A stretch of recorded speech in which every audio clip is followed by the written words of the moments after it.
ഒരു അയൽവാസിക്ക് വല്ല അപകടങ്ങൾ സംഭവിച്ചു എന്ന് കേട്ടപ്പോൾ നിങ്ങളുടെ മനസ്സിന് സന്തോഷമുണ്ടായോ? ആർക്കെങ്കിലും എന്തെങ്കിലും ഒരു പുരോഗതി ഉണ്ടാകുമ്പോൾ മനസ്സിനെ അസ്വസ്ഥപ്പെടുത്തുന്നുണ്ടോ? എങ്കിൽ പരിശോധിക്കേണ്ടതാണ് അസൂയ എന്ന് പറയുന്ന ഹസദ് നിങ്ങളെ ബാധിച്ചിട്ടുണ്ടോ എന്ന്. വിശുദ്ധ ഖുർആൻ പറയുന്നു, മുഅ്മിൻ ശരി ഹാസിദിൻ ഇദാ ഹസദ്.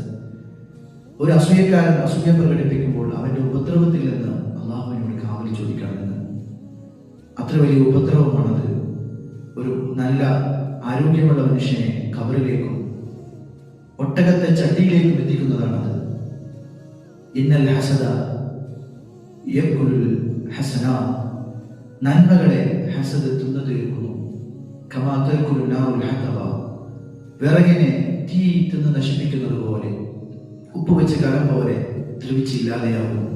ഹസദ് ഉണ്ടാകുമ്പോൾ അതിലൂടെ മനുഷ്യന് ടെൻഷൻ വർദ്ധിക്കുന്നു, ശാരീരികമായ അസ്വസ്ഥതകൾ ഉണ്ടാകുന്നു. അതോടൊപ്പം നന്മകളുടെ തൗഫീഖ് അടക്കപ്പെടുന്നു എന്ന് മഹാന്മാർ പഠിപ്പിക്കുന്നു. ഒരാൾക്ക് ഖൈറായ കാര്യങ്ങൾക്ക് തൗഫീഖ് ലഭിക്കുന്നില്ല എങ്കിൽ മനസ്സിന് അത്തരം രോഗങ്ങൾ ബാധിച്ചിട്ടുണ്ടോ എന്ന് അയാൾ നോക്കേണ്ടതുണ്ട്. മുത്തനബി സല്ലല്ലാഹു അലൈഹി വസല്ലം ഹസൻ ഹുസൈൻ റളിയല്ലാഹു അൻഹുവിനെ മന്ത്രിക്കാറുണ്ടായിരുന്നു. അഊദു ബികലിമാത്തില്ലാഹി താമ്മ മിൻ കുല്ലി ശൈത്വാനിൻ വഹാമ വമിൻ കുല്ലി ഐനിൻ ലാമ.